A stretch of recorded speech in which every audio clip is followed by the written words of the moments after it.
Walk into an Amish furniture workshop today, and you'll hear something that will shatter everything you think you know about these supposedly simple craftsmen. The whir of power tools, the hiss of pneumatic equipment, and the rumble of diesel generators creating what they call Amish electricity. The shocking reality? Forget the romantic image of the lone craftsman with his hand plane and chisel. Modern Amish workshops operate sophisticated pneumatic systems that would impress industrial engineers. Massive diesel compressors fill storage tanks with compressed air, feeding networks of high-pressure pipes that snake throughout workshops like the arteries of a mechanical heart, powering everything from sanders to spray booths. Breaking the myth? The truth is, your grandfather's handmade Amish dining table was probably shaped by a DeWalt router connected to a Sioux air motor running at 20,000 RPM. They've created what amounts to their own industrial revolution, complete with line shaft systems that would make 19th century mill operators proud. One craftsman in Wisconsin powers his entire workshop using a modified riding lawnmower connected to an overhead shaft system. The pneumatic empire? This isn't about abandoning tradition, it's about ingeniously adapting it. Pneumatic tools offer advantages that electric versions can't match. They run cooler, never overheat, weigh less, and pose zero fire hazard. When your religious beliefs forbid connection to the electrical grid, you don't surrender quality, you innovate. The result is furniture that surpasses mass-produced competitors while maintaining the spiritual framework that elevates craftsmanship from work to worship. Here's where the real magic happens, and it's not what you'd expect. While modern furniture makers rely on kyline-dried lumber, Amish craftsmen specifically seek out air-dried wood for Steambending, a counterintuitive choice that reveals deep understanding of wood science. Kiln drying sets lignin permanently, making fibers tear during bending. Air-dried wood maintains flexible lignin that steam can soften, allowing fibers to bend without breaking. The steam bending process itself is an exercise in precise timing and temperature control. Wood must be exposed to steam for minimum 1 hour per inch of thickness in specially constructed steam boxes. The moment it emerges, craftsmen have mere minutes to transfer it to bending forms with compression straps that prevent fibers stretching on the outside curves.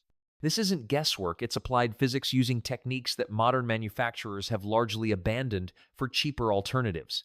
The species selection reveals another layer of expertise. Ash, oak, hickory, elm, and walnut work best because their cellular structure responds predictably to steam treatment.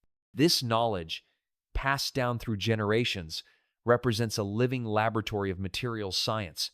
The invisible architecture of durability. What makes Amish furniture last generations isn't visible to the casual observer. It's engineered into every joint, every grain direction decision, every assembly sequence. The secret lies in what they don't use as much as what they do. No metal fasteners means no corrosion points, no stress concentrations that cause failure after 15 years of use. Consider the precision required for mortise and tenon joints cut to tolerances of 1/64 inch or tighter. This isn't possible with hurried production schedules or automated machinery.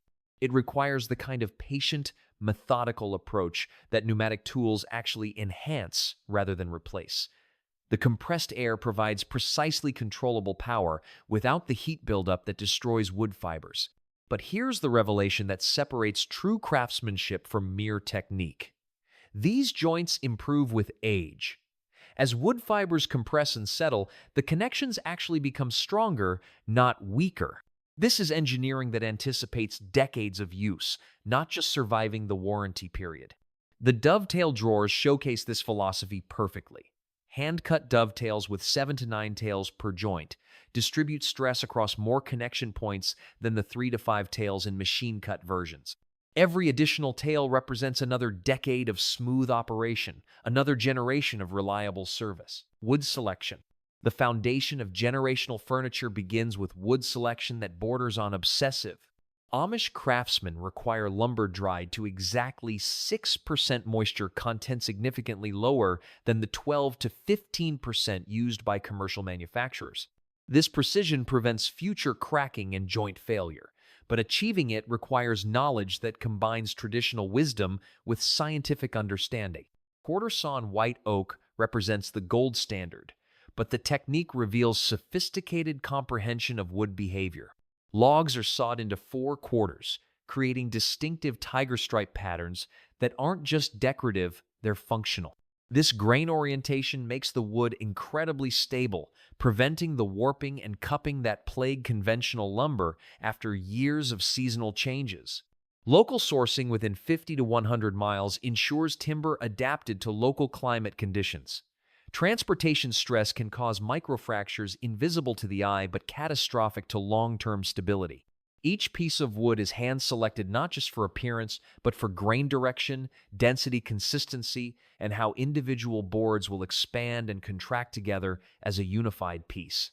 The age specification reveals another layer of expertise. Trees that are 80 to 150 years old have tighter growth rings and greater stability than younger, fast-growing lumber. This preference for mature timber creates furniture with cellular structure designed by nature for longevity, not rapid growth. Wood matching goes beyond aesthetics to include engineering considerations, every board-oriented so its grain works with, not against, the furniture's stress pattern. The sacred economics of quality. Understanding Amish furniture quality requires examining the economic model that makes it possible. Unlike commercial manufacturers who must maximize profit per unit, Amish craftsmen operate within a community structure that prioritizes reputation over quarterly earnings. Each craftsman's work reflects on their entire community, creating powerful economic incentives for quality that don't exist in anonymous factory systems. The cost breakdown reveals why this furniture lasts. Materials account for 40 to 50% of the total cost, compared to 15 to 25% for mass-produced furniture. Using $8 to $12 per board foot hardwoods versus $2 to $4 materials creates immediate 3 to 4 times material cost differences. But this investment in superior raw materials pays dividends measured in decades, not years. Labor represents 35 to 40% of costs versus 10 to 15% for commercial furniture. This ratio reflects the reality that quality cannot be rushed. The multi-stage finishing process alone, progressive sanding from 80 grit to 320 grit, multiple coats of catalyzed conversion varnish, hand rubbing between coats requires time that mass production schedules cannot accommodate. The generational knowledge transfer system creates craftsmen who understand their materials at levels impossible in conventional training programs. Skills passed directly from parent to child over decades create unbroken chains of quality control that corporate training cannot replicate. The apprenticeship beginning at age 14 creates masters by age 25 with knowledge depth that rivals industrial engineers. The mystery of modern features. Here's where the Amish furniture story takes another unexpected turn. Walk into a contemporary Amish showroom and you'll find dining tables with built-in power outlets, coffee tables with hidden compartments that flip open at the touch of a button, and entertainment centers designed for 75-inch televisions. The community that rejects many modern conveniences creates furniture that seamlessly integrates them. These aren't contradictions, they're evidence of adaptive intelligence. Secret compartments and dressers with felt-lined jewelry storage behind hinged mirrors reflect the Amish value of discretion while meeting practical needs. Nightstands with sliding tops that reveal hidden compartments for valuables demonstrate security consciousness disguised as simple furniture. The incorporation of electrical features like power outlets and wire management systems reveals sophisticated understanding of customer needs without compromising craftsmanship principles. Computer-aided design software helps optimize material usage and minimize waste while maintaining traditional handcrafting methods. Even more surprising, some workshops now use CNC machines powered by diesel generators, creating precision components that are then assembled using traditional joinery techniques. This hybrid approach maintains the human connection to the work that spiritual beliefs require while leveraging technology to enhance, not replace, traditional skills. The finishing revolution, the finish on Amish furniture, represents perhaps the most sophisticated aspect of their craft, combining traditional materials with cutting-edge chemistry. The secret weapon is catalyzed conversion varnish, a professional grade finish that requires mixing a hardening agent at application time. This creates one of the hardest clear coats available, significantly more durable than standard polyurethane used by most manufacturers, but the application process reveals the true artistry. Each piece undergoes progressive hand sanding with careful temperature control to avoid the heat damage that power sanders can cause. Finishing rooms maintain 70 to 78 degrees Fahrenheit and 35 to 45% humidity to ensure optimal curing conditions. Before any top coat, penetrating oils like linseed and tung oil soak deep into wood fibers, creating protection from within rather than just surface coating. This multi-layer approach oil penetration, followed by multiple coats of catalyzed varnish, with hand sanding between each coat, creates finish systems that can be renewed decades later rather than stripped and replaced. The use of food-grade adhesives ensures long-term safety and stability. Old glues are designed for cutting board use, guaranteeing non-toxic performance even after decades of service. This attention to safety reflects the craftsman's understanding that their furniture will be part of families for generations. Potentially, around children and food preparation, the family workshop, dynasty behind every piece of Amish furniture lies a multi-generational story that commercial manufacturers cannot replicate.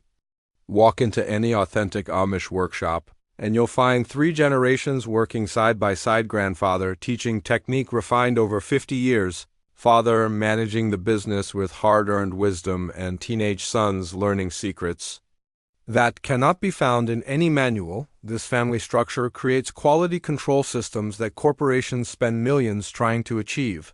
When your reputation affects your children's future and your grandfather's legacy, every joint must be perfect. The workshop becomes a living classroom where mistakes are learning opportunities, not production delays. The knowledge transfer happens through osmosis as much as instruction. A 12-year-old watching his father select wood grain develops an intuitive understanding of quality that formal training cannot teach. By 16, he's operating pneumatic tools with precision that rivals 20-year veterans in commercial shops.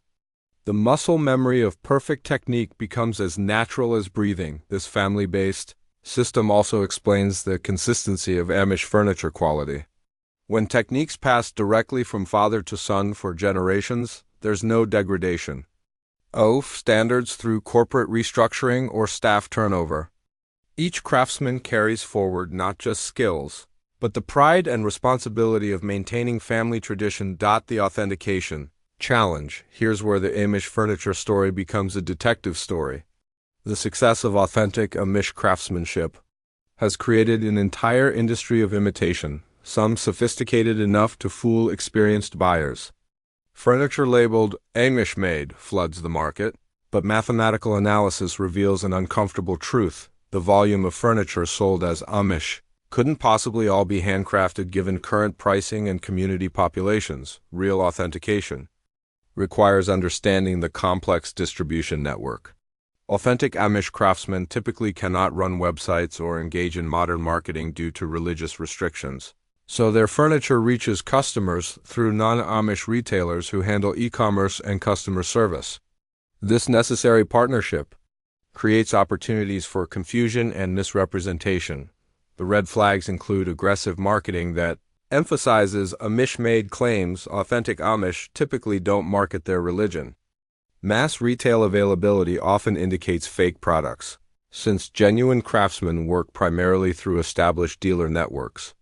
Unusually low prices for claimed solid wood Amish furniture should trigger skepticism, since quality materials and hand labor command corresponding prices. Regional differences add complexity to authentication. Pennsylvania communities tend toward more traditional techniques and restrictions, while Indiana bishops often allow greater technology use in workshops. Ohio presents variations between conservative and liberal communities, each with distinct approaches to balancing tradition with practical business needs. The most reliable authentication comes from understanding the craftsman's story, knowing the specific community, workshop, and individual who created the piece. The hidden environmental revolution. What environmental activists preach Amish craftsmen practice without fanfare. Their furniture production represents one of the most sustainable manufacturing processes in America, achieving carbon neutrality through methods that would impress the most dedicated environmentalists. The sustainability begins with local sourcing.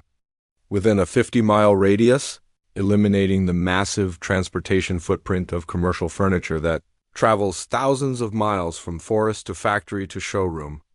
Every tree used comes from responsibly managed woodlots where selective harvesting actually improves forest health. The workshop energy comes entirely from renewable sources, diesel generators running on biodiesel made from local agricultural waste, solar panels discreetly mounted on workshop roofs, and even methane capture from farm operations.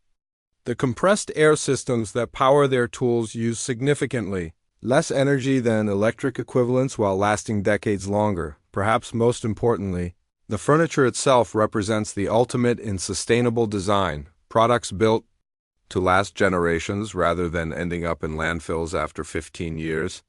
When a dining table serves 4 generations of the same family, its environmental impact per year of use becomes negligible. The wood waste from production feeds heating systems for workshops and homes, creating a closed-loop system where nothing goes to waste. Even the sawdust finds purpose in farm bedding and garden mulch. Conclusion: the living tradition. What emerges from this investigation isn't the simple story of traditional craftsmanship we expected, but something far more complex and fascinating. A living tradition that adapts without compromising its essential character. The Amish haven't rejected modernity wholesale.